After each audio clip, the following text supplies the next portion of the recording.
What's going on, everybody? This week on Red Arrow's Hunt Camp, I want to talk to you guys about something you may have had a little bit of experience with. We weren't able to find time to get this into a Red Arrow show, but this was basically could be titled "Don't Judge a Book by Its Cover" or "Don't Judge a Buck by the Rub You Find in the Woods." We've all been there, man, walking on a new piece of property, finding just a shredded cedar tree or something this big around, and it just looks like a monster buck must have torn it up, right?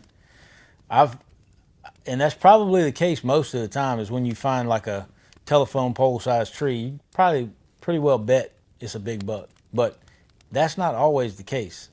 And I got trail camera pictures here to prove it. I went and saw this monster rub on my property, and I was like, oh, this is perfect, man. It's just getting good in the season, and I'm going to put a trail camera on this, and I'm going to get this big buck on trail camera. Well, I mean, the rub was on a cedar tree that big around, and the rub was about that big. And so I set a camera out on it, thinking I'm going to get this monster buck. Didn't get a deer for a couple days, and then lo and behold, this little gnarly little buck about that big. I think it was, if I remember correctly, he was a little 6-point, year-and-a-half-old deer probably.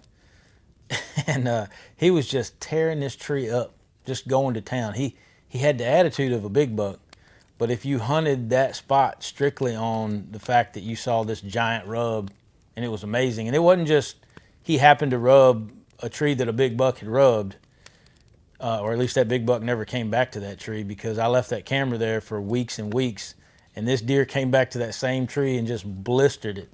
And he couldn't have scored, maybe 80 inches. So that just goes to show you, don't judge a buck by the rub.